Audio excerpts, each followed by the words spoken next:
Okay, let's continue our talk about intro to sensation and perception. We talked about sensation in part one. Let's now talk about perception.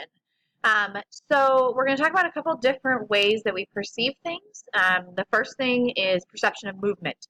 And so there's a couple different ways that we do this. The first is stroboscopic motion. This is our tendency to perceive motion when a series of still images are slightly varied and then flashed at you in rapid succession. This should be very familiar to you because this is how movies are made, especially animated movies, but all movies for that matter. It used to be made where a camera would take small pictures of the event and then they would flash them in rapid succession. And you perceive movement in that. The next perception of movement is the phi phenomenon. This is when lights are used to illustrate motion. So we see this in neon signs, we see it in Christmas lights, especially those Christmas lights displays that go along with music, right? We see that we tend to see movement when lights are flashing. Other types of perception that we have, or rules of perception, I should say, are things like perceptual constancy.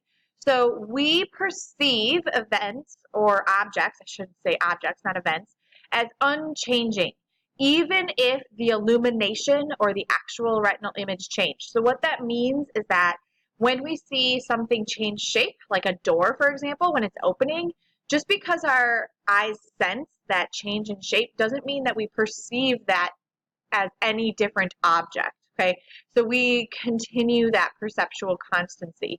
There's a couple of different types of perceptual constancy, including shape and size, which we're going to go into next. The first is size, and we perceive that stimuli or objects remain the same size as they move further away from us. And so we would be able to determine other things' sizes based on those. Also, objects that we are used to seeing, we perceive the size as unchanging. This size-distance relationship I talked about a little bit. We perceive that as an object is farther away, it's going to be smaller, right? So further away objects are going to be smaller than close-up objects. And so we have this moon illusion. That size relationship creates this illusion, okay? So this is top-down processing. We're using our previous experience that objects that are further away are going to be smaller than the objects that are closer to us. And so the moon illusion is that the moon actually appears very, very large when it's on the horizon, right? So when it's on the horizon, we are comparing it to trees, to houses, et cetera, et cetera. So we perceive the moon as really, really, really close because it's so large. But when it's up in the sky, there's not anything to compare it to, and so it looks smaller. Okay, so there's a number of different reasons why we have this happen, but there's really not one right answer. Another relationship that we use, or the size-distance relationship, another illusion that allows us to kind of be tricked, is the Ponzo illusion.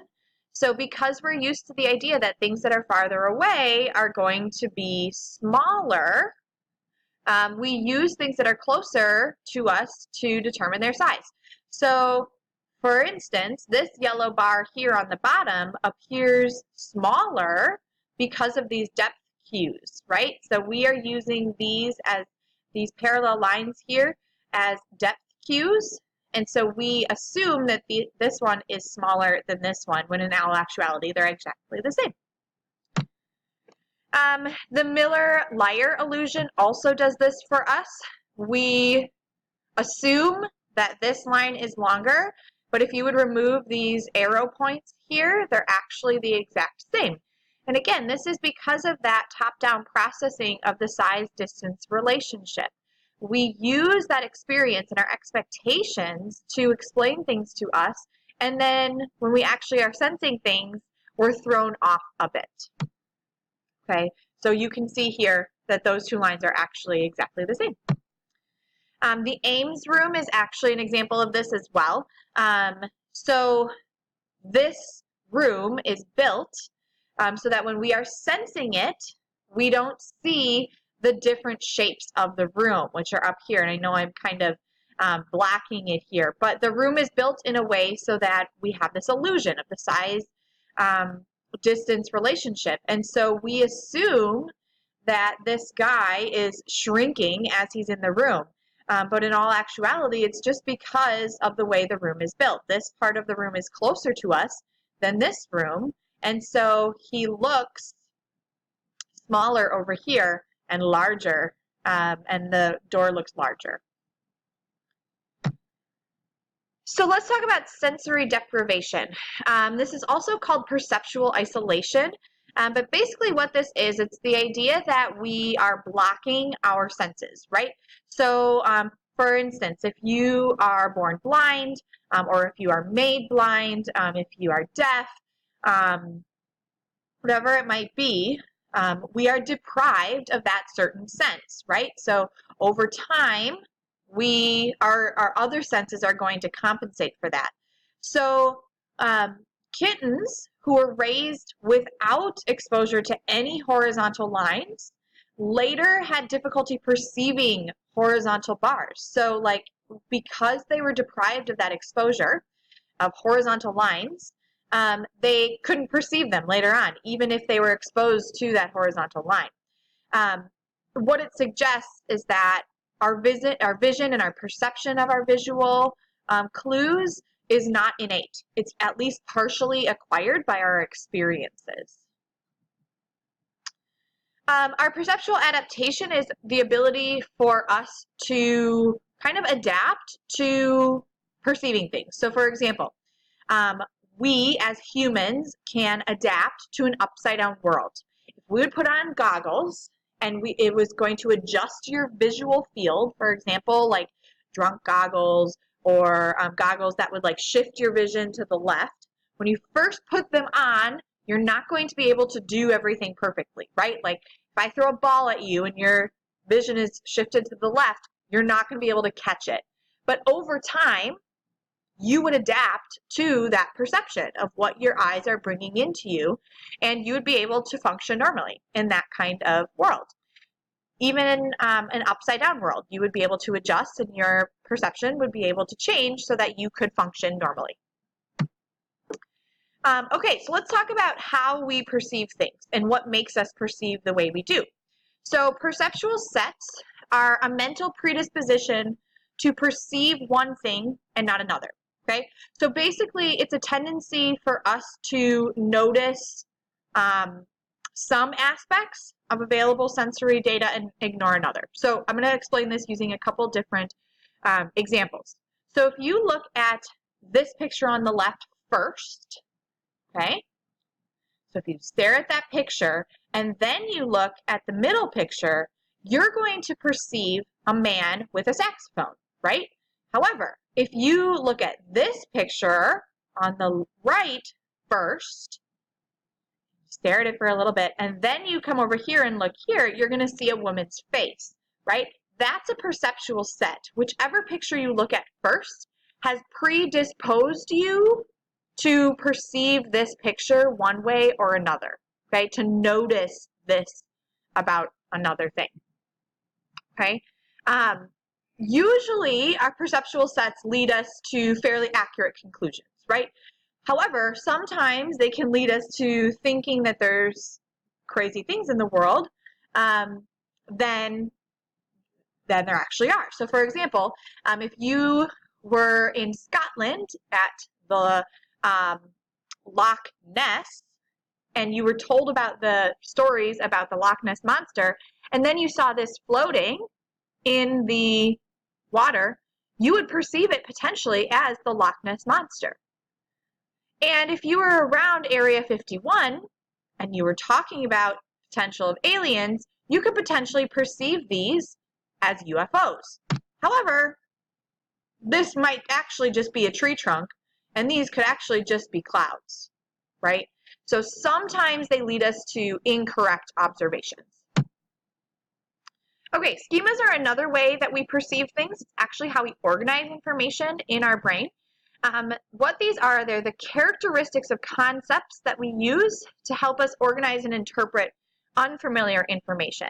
I like to think of schemas as different boxes that we fit stuff in our brain. So like filing cabinets, okay?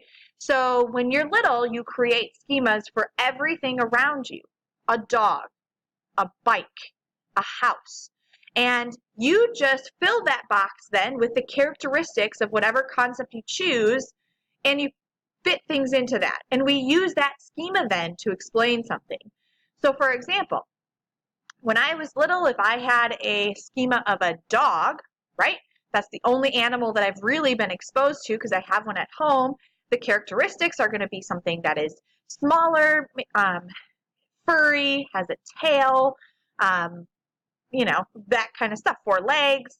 And then when I see a cow, I'm going to use that already existing schema to explain what I'm seeing. So instead of calling it a cow, I'm now going to call it a dog because it fits the characteristics, right? Children use these a lot. They represent their reality, what's around them, as well as what they can see. So for example, when we were kids, we drew the bodies of people very round-like, right? Those are the largest part of a person's body because that's what we are perceiving. And so they make these little hands like stick straight out of the body and there's no neck, right? So schemas help us categorize things. And they develop over time. We create more and more schemas as we go. Okay, so what influences our perception? There's a few different things. First, our context influences our perception. So the given stimuli can be radically different or perceived differently based on the context. So for example, if you tell your parents that you're failing a course, they're going to freak out. However, if you first tell them that you've robbed a bank and then said, no, I'm just kidding, I'm actually just failing history, now their perception of that failure is going to be a lot different than if you just told them that you were failing it in the first place. Okay? The idea. Culture also influences our perception. For instance, in most Western cultures, so the United States, most of Europe, it's really taboo to eat animals that are normally pets, right? Dogs, cats, horses. But in many other cultures, it's totally normal. So our reaction to what you're eating is influenced by our culture. So your perception of a dish or a food would be altered by your culture. So is perception innate or is it acquired? Again, we're going to look to the biopsychosocial approach. We do know that there are some innate things about perception, right? So the stuff that comes at us when we were very young is going to allow us to help survival, right? So things like the visual cliff, a baby will not go over the edge of something because they know that they have perceived that that's far away. So those depth clues and things like that will allow them to keep themselves safe. That's innate. However, our society and our culture and our experiences also go into how we perceive reality.